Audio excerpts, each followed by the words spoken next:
My name is Rahul Karaman and you are watching my YouTube channel Math Complex. Today we are discussing 9th class mathematics new syllabus exercise 1.3 question number 6 discuss करेंगे. Sum of the ages of the father and son is 72 years. के father की as और सन की as को अगर हम sum up करें तो हमारे पास 72 ईयर्स आता है. और इसी तरह अगर हम लोग 6 years ईगो देखते हैं, 6 साल पहले देखते हैं, तो फादर की एज 2 टाइम्स ही सन की एज पे. What was the age of the 6 years ago. यहाँ पर हमने सन्स एज बतानी है, जो बेटे की 6 साल पहले उम्र क्या थी. तो सिंपली सोल्यूशन राइट करते हैं और एजेस को लेट कर लेते हैं. लेट कर लेते हैं जो हमारे पास करंट एज है फादर की और सन की, तो हम लोग यहाँ पे लिख लेते हैं सन्स एज. जो बेटे की एज है वो हमारे पास एक्स ईयर्स है, और जो हमारे पास फादर्स एज है वो हमारे पास वाई ईयर्स है. अब हम लोग बाय कंडीशन 1 डिस्कस कर लेते हैं. कंडीशन 1 में क्या दिया हुआ था. बाय फर्स्ट कंडीशन के अकॉर्डिंगली अगर हम दोनों की एजेस को सम अप करते हैं तो हमारे पास क्या आता है, 72 आता है. फर्स्ट हमारे पास यहाँ पर ये कहा गया है the sum of ages of the father and son is 72 years. अगर हम उनको सम करते हैं तो उसके बाद हमारे पास आगे सेकंड कंडीशन है, इसको क्वेश्चन नंबर 1 का नाम दे देते हैं. उसके बाद हमारे पास सेकंड कंडीशन आई थी, यहाँ पे लिखेंगे by second condition. By second condition,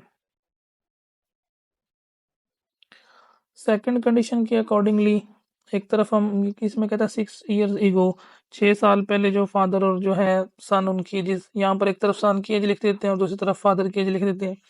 अब कह रहा है 6 years ईगो, 6 साल पहले, तो 6 हम लोग माइनस कर देते हैं, तो हम लोग 6 years पहले चले जाएंगे अगर माइनस कर देते हैं. अभी ये एक्स करंट एज है, तो 6 माइनस करेंगे तो 6 years बिफोर जो है, या कह लो बिफोर ईगो वाली जो एज आ जाएगी 6 years ईगो. उसके बाद कहता है 6 years को हमारे पास जो एज है वो 2 टाइम्स है, फादर की एज 2 टाइम्स थी. तो अब अगर हम देखें, अगर हमारे पास इस तरफ फिजिकल बैलेंस अगर दिया हो, एक तरफ हमारे पास वेट ज़्यादा और दूसरी तरफ वेट कम हो, तो अगर हमारे पास इन दोनों की, अगर हमने कंडीशन को इस तरह फिजिकली ऐसे बैलेंस करना है कि दोनों जो है जो पैन है वो एक ही उसके अंदर हो, तो जिस तरफ वेट कम हो उस तरफ हम लोग ऐड कर देते हैं. और सेम वही इसके अंदर मैथमेटिकल इक्वेशन में भी हम लोग करेंगे. हमारे पास हालांकि फादर की एज ज़्यादा है, लेकिन हम दोनों को इक्वल लाने के लिए फिजिकल बैलेंस की तरह, तो हम लोग 2 जो है वो सन वाली साइड पे मल्टीप्लाई करवा देंगे. अब 2 हम लोग मल्टीप्लाई करवाते हैं तो 2x माइनस 12 आ जाएगा, और इसी तरह ये हमारे पास आ जाएगा y माइनस 6.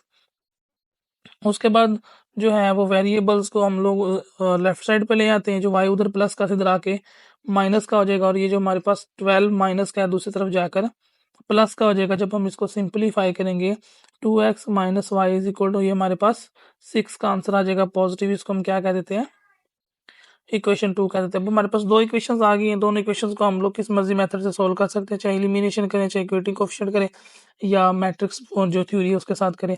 तो हम लोग यहाँ पे इक्वेटिंग कोएफिशिएंट से कर लेते हैं और दोनों इक्वेशंस को हम लोग ऐड कर लेते हैं by adding equation 1 and 2.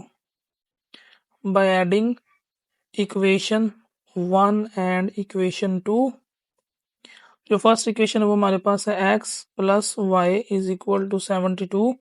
Second equation दी हुई है 2x minus y is equal to 6. दोनों इक्वेशंस को सम अप करते हैं. अब हमारे पास जो y है, ये y का इसमें कोफिशिएंट प्लस है, इसमें माइनस, ये प्लस का y और माइनस का y कैंसल आउट हो जाएंगे. इसी तरह जब हम इनको ऐड करेंगे 2x और x को, तो हमारे पास 3x आंसर देगा, और इसी तरह इनको जब हम लोग ऐड करते हैं तो ये हमारे पास 78 आंसर आ जाएगा.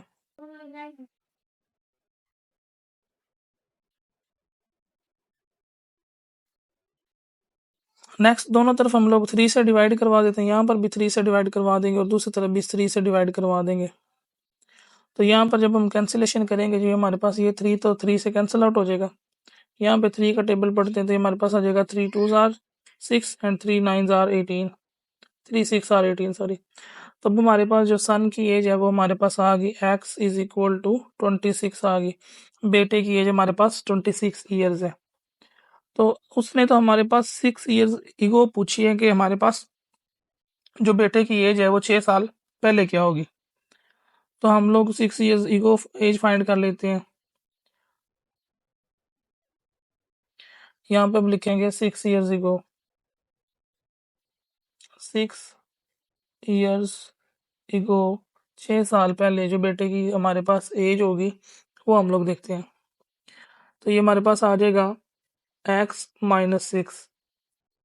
एक्स करंट एज है, 6 माइनस कर देंगे तो ये 6 ईयर्स पहले की एज आ जाएगी। तो ये आ जाएगा हमारे पास 26 माइनस सिक्स, और ये हमारे पास 20 ईयर्स निकल आएगी कि बेटे की जो इस वक्त करंट एज है जो उसने मुझसे पूछा है वो 20 ईयर्स है।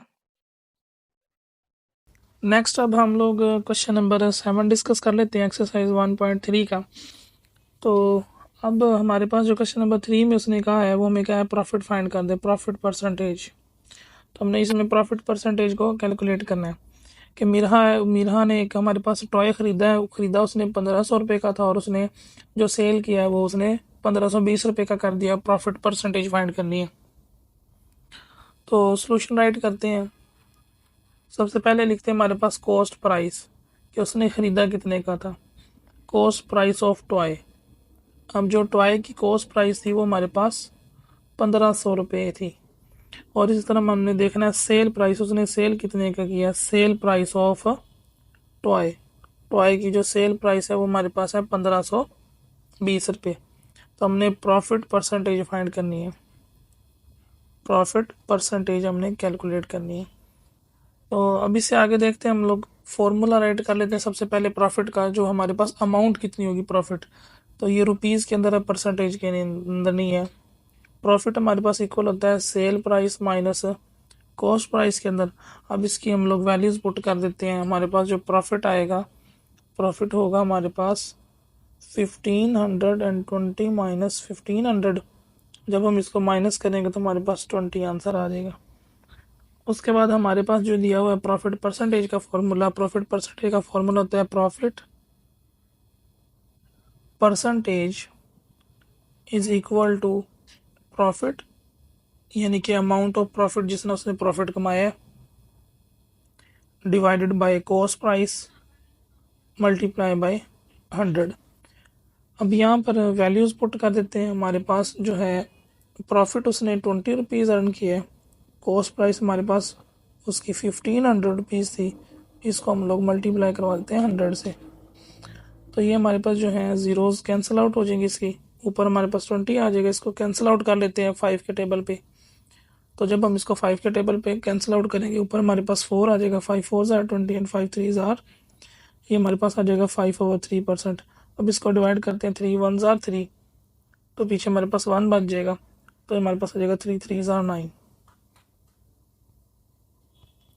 तो 1.33% हमारे पास इसकी वैल्यू आ जाएगी कि उसने इतना प्रॉफिट अर्न किया है हमारे पास उस टॉय के ऊपर। नंबर 8 के अंदर एनुअल जो जो इनकम दी हुई है तैयब की, वो दी हुई है 9,60,000 हमारे पास उसकी इनकम गिवन की हुई है। और जो हमारे पास एग्जाम्प्ट इनकम है, जो एग्जाम्प्ट अमाउंट है वो 1,30,000, यानी 1,30,000 के ऊपर कोई टैक्स नहीं, जीरो टैक्स होता है। अब कहता है how much tax would he have to pay for R S, जो है वो रेट दिया हुआ 0.75%। ये 0.75% आता है, इसको यहाँ पे क्लियर करते हैं 0.75% इसको लिखते हैं। तो आगे हम लोग अब सोल्यूशन स्टार्ट करते हैं। तो हमारे पास जो जो दिया हुआ है वो देखते हैं। सबसे पहले हमारे पास जो इनकम है वो लिखते हैं। इनकम कितनी गिवन की हुई है, इनकम हमें दी हुई है 9,60,000 इनकम हमें गिवन की हुई है। और जो एग्जाम्प्ट अमाउंट है,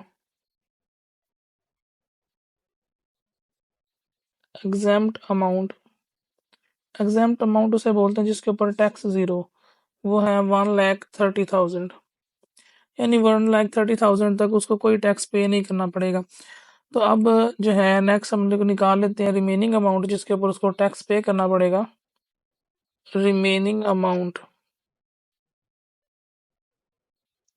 रिमेनिंग अमाउंट हम कर देंगे 9,60,000 माइनस 1,30,000।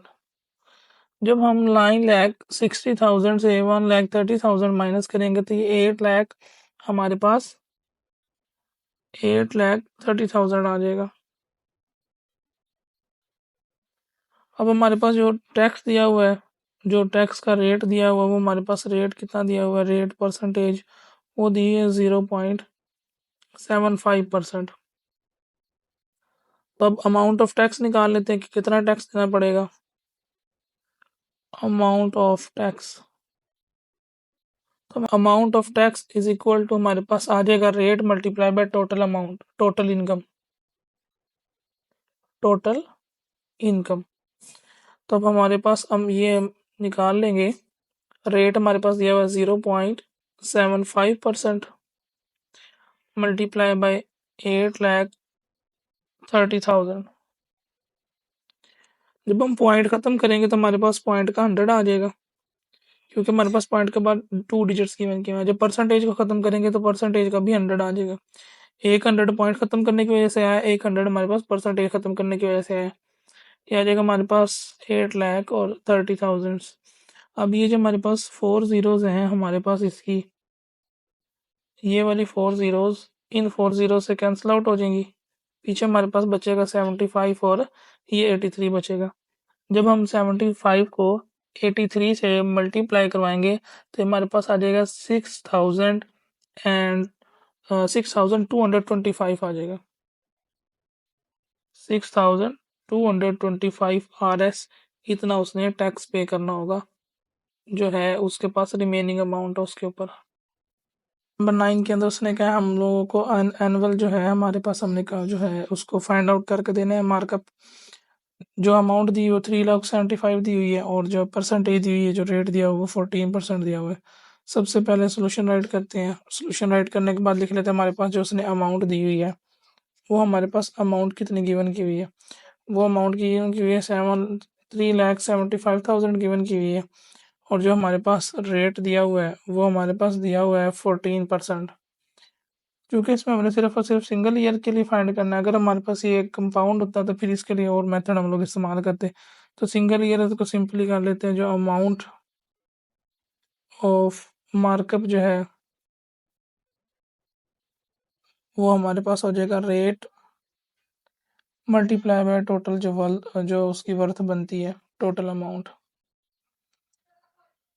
तो अब हमारे पास रेट है 14%, और हमारे पास जो दी हुई है अमाउंट वो दी है 3,75,000। परसेंटेज को ख़त्म कर दें, 14% का 100 आ जाएगा, मल्टीप्लाई बाय 3,75,000 आ जाएगा। ये 2 ज़ीरोज़ को हम इन 2 ज़ीरो से कैंसिल आउट कर देते हैं। जब हम इसको मल्टीप्लाई करेंगे हमारे पास 52,500 इसका आंसर आ जाएगा।